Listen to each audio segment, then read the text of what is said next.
Welcome back, deep divers.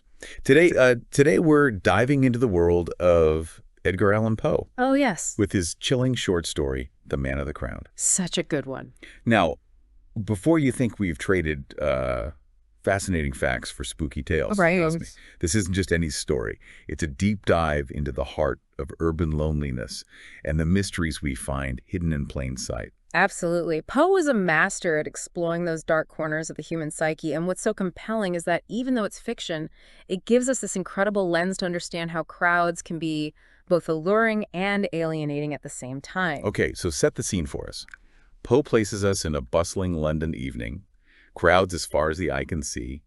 Our narrator is recovering from an illness, experiencing that heightened awareness you sometimes get after being unwell. Mm-hmm. He's peering out his hotel window onto this teeming street, Yeah. mesmerized. But it's not just the sheer volume of people that's caught his attention, has it? No, it's more about how he begins to observe. You know, how it's like he starts to see the crowd not as this mass of humanity, Right. but as individuals, each with their own story, their own purpose, and navigating the world in their own unique way. Yeah, he becomes almost like a detective, studying the people passing below. Yeah. Like the cloaks he describes, you can almost feel the younger ones, striving, with their tight coats and swagger, Uh-huh. trying to mimic the established upper class. Then you have the older clerks, all about respectability, meticulously adjusting their hats, checking their pocket watches, hanging on heavy chains. Mm-hmm. It makes you wonder if Poe is suggesting that who we are or who we want to be Right. can be deciphered just by observing these tiny details. Exactly. And this theme of observation is key to understanding Poe's genius. He even dissects the swelled pickpockets. Oh, yeah? These individuals dressed to blend in, to look wealthy, almost a parody of the upper class. But their over-the-top outfits, as Poe describes them, betray their true intentions. Right. What's fascinating here is that it suggests this constant game of observation and deduction happening beneath the surface of everyday life. Yeah, and then, from this sea of faces, a single figure snags our narrator's attention. This is where Poe takes us from broad strokes to a laser focus. Yeah. He introduces us to a decrepit old man, and the description of his face is chilling.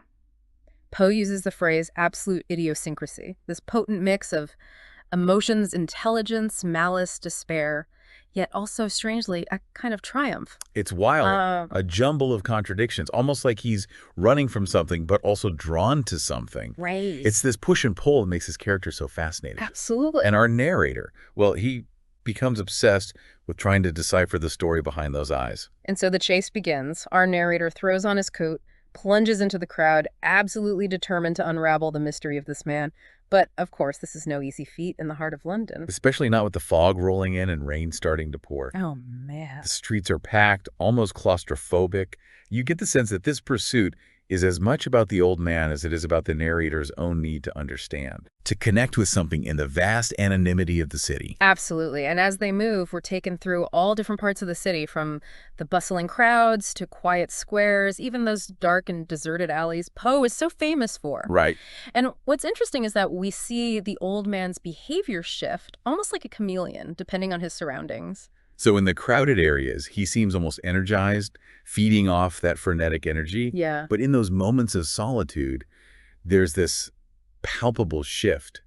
He seems gripped by anxiety, almost aimless, wouldn't you say? Yeah, it's like he needs the crowd to exist, almost as he's trying to outrun something within himself. Right. And this contrast in his demeanor really highlights a key theme in Poe's work, the idea that the crowd can be both a source of comfort and a catalyst for our deepest anxieties. You know, it reminds me of that feeling you sometimes get in a crowded place. Yeah. That strange mix of anonymity and connection, like you're surrounded by people, yet utterly alone. Right. Poe captures that so well. He does, and he takes us even deeper into that feeling as the night wears on. Hey. Crowds begin to thin. Yeah. And the city takes on this almost sinister feel. Poe uses such evocative language to paint the picture for us. Oh, yeah. Tottering tenements, dammed up gutters, this atmosphere of decay and desperation seeping through the very stones of London. It's like we've gone from the bright lights of the main streets into a completely different world. Totally. You can almost feel the shadows closing in. Mm-hmm. But here's what I find really interesting amidst all this squalor. The old man seems to come alive again. Yes. Even though he's physically exhausted at this point, almost feeble, as soon as he's back in those densely packed, chaotic parts of the city, he's rejuvenated. Yeah.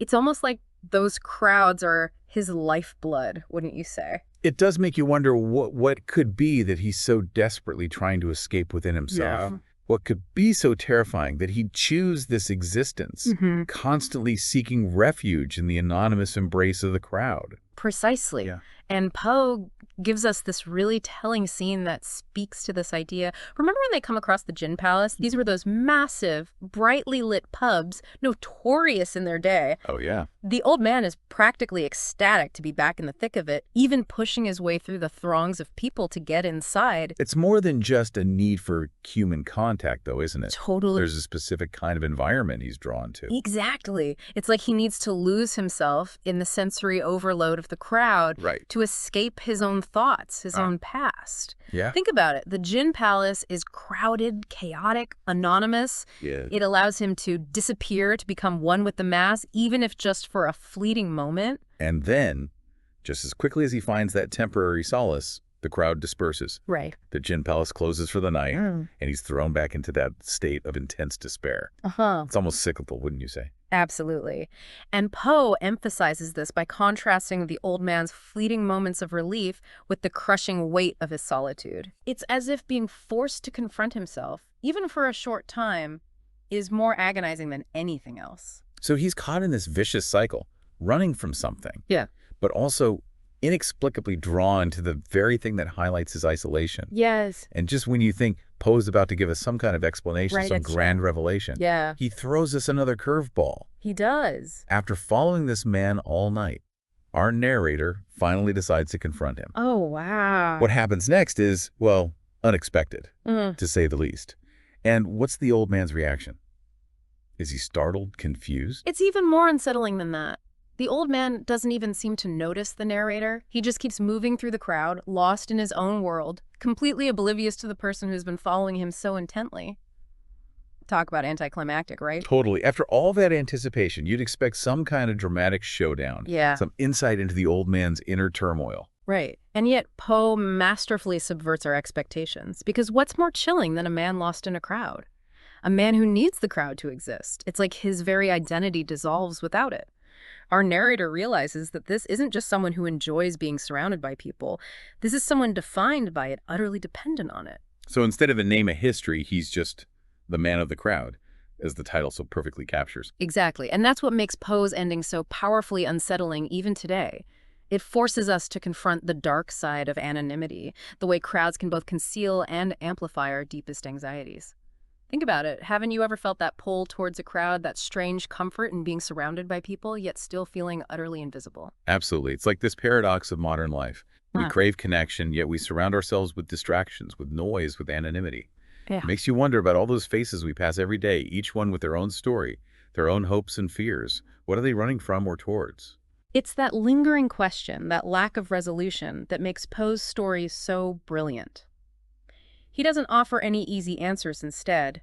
He leaves us with this haunting image of the old man eternally wandering, seeking solace, but ultimately finding only himself. It's a stark reminder that true connection, genuine human connection, requires more than just proximity. It requires vulnerability, empathy, a willingness to see beyond the surface and acknowledge the shared humanity that binds us, even in our moments of isolation. Poe at his finest, wouldn't you say? He takes us on this journey into the heart of urban loneliness, into the depths of human psychology, and leaves us questioning our own relationship with the crowds we navigate each day. It certainly makes you think twice about getting lost in a crowd, or perhaps more importantly, about the moments when we choose to truly see and be seen. Something to ponder the next time you're walking down a crowded street. Until next time, deep divers, keep exploring, keep questioning, and keep those thinking caps firmly in place.